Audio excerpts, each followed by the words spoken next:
ሩታ በአዲስ ፎቶዎቿ መጣች። ዋው አሜዚንግ ሩቲ እና ቤተሰብዬ አብርሃም በጣም የሚገርመው ነገር ዜድዬ ልጁ 9 ከ15 ቀን ነው አለ አብርሽ ትናንትና።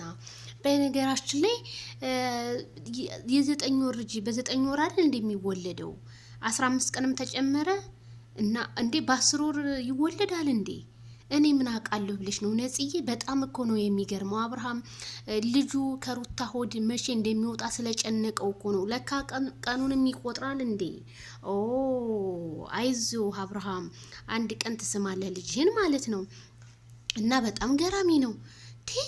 ወርቅ 9 ወር ከ15 ቀን በጣም ከባድ ነው። ለካ ለዛ ነው እንደ ሆዷ በጣም ገፍቷል እኮ። እስኪውት ቤተሰብዬ፣ እስኪውት ሆዷ ማለት ነው። ሩታዬ እንደዚህ ቆመ፣ ጽናቱን ይስጥሽ። እንዴት ነው ፎቶ ግን አያምርም? በጣም ነው የሚያምረው ሩትዬ፣ የኛ ንግስት።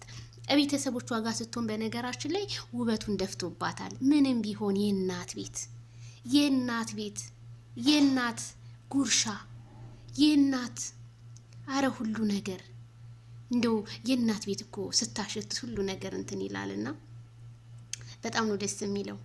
የእናት ቤትና የአያት ቤት በጣም በቃ እኔ ከምላችሁ በላይ አያትም ያላችሁ ሺህ ዓመት ያኖርላችሁ፣ እናትም ያላችሁ እንደዛ ማለት ነውና በቃ እንክብካቤው ልዩነት አለውና ሩትዬ ወልደሽ ለመሳም ያብቃሽ። በጣም ብዙ ሰው ሆዷ ውስጥ ድንጋይ ነው ምናምን። አረ ፈጣሪን ፍሩ፣ በእናታችሁ ፈጣሪን ፍሩ።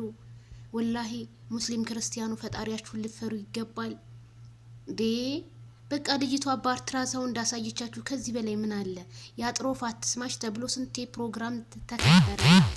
ቤተሰቦቿ ጋም የቤተሰቦቿ ቪዲዮ አልተፖሰተም እንጂ እባሏ ጋር አዲስ አበባም ብዙ ነገር። ይሄን እያያችሁ እንዴት እንደዚህ ትላላችሁ? እናንተም ነገ ሴቶች ናችሁ፣ ትወልዳላችሁ።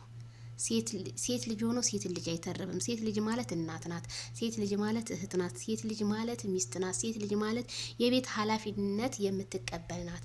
ሩታ ደግሞ የሚዲያው ድምቀት በጣም እንቁ ሴት ናት። ሲያምርባት ግን ልብሱ። ሩትዬ አረ ሁሌም ይመርብሽ፣ ጥላቶችሽ ከእግርሽ ስር ይንበርከኩ።